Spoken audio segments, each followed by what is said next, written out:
Hi, ನಾವಿವತ್ತು ಒಂದು engagement ಇತ್ತು, ಅಲ್ಲಿಗೆ ಹೋಗ್ತಾ ಇದ್ದೀವಿ. ಇಲ್ಲಿ ನನ್ನ ಮಗನಿಗೆ ಹೊರಗಡೆ ಬಂತು ಅಂದರೆ ಏನಾದ್ರು ತಿನ್ನೋದೇ ಯೋಚನೆ, ಏನು ಸಿಗುತ್ತೆ ಅದನ್ನು ತಿನ್ನಬೇಕಂತಲೇ ಇರ್ತಾನೆ. ಇಲ್ಲೂ ಅಷ್ಟೇ, ಇದನ್ನು ನೋಡಿ ಅದನ್ನು ಬೇಕು ಇದನ್ನು ಬೇಕು ಅಂತ ಹಠ ಮಾಡ್ತಾ ಇದ್ದಾನೆ. ಸೊ ಹಾಗೆ ನಾವು ಎಂಗೇಜ್ಮೆಂಟೆಲ್ಲ ಮುಗಿಸ್ಕೊಂಡು ವಾಪಸ್ ಬರಬೇಕಾದ್ರೆ ಅವನಿಗೆ ಕಲ್ಲಂಗಡಿ ಹಣ್ಣಂದರೆ ತುಂಬ ಇಷ್ಟ. ಸೊ ಅದನ್ನು ಕೊಡಿಸ್ದೆ, ನಾನು ತಿಂದೆ. ಅವನು ತುಂಬ ಇಷ್ಟಪಟ್ಟು ತಿಂತಾ ಇದ್ದ. ಸೊ ಅದೊಂದು ವೀಡಿಯೋ ಮಾಡಿಕೊಂಡೆ. ಇದ್ಯಾವುದಪ್ಪ ರೋಡ್ ಅಂದರೆ ಮೈಸೂರು ಮತ್ತು ನರಸೀಪುರ ರೋಡ್ ಅಂತ. ಇಲ್ಲಿಂದನೂ ನಮ್ಮ ಊರಿಗೆ ಬರ್ಬೋದು.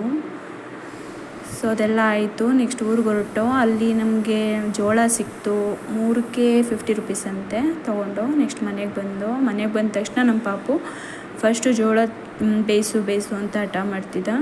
ಸೊ ಅದನ್ನು ಸಿಪ್ಪೆಲ್ಲ ಬಿಡಿಸಿ ಬೇಯಕ್ಕೆ ಅಂತ ಹಾಕ್ತಾಯಿದ್ದೆ.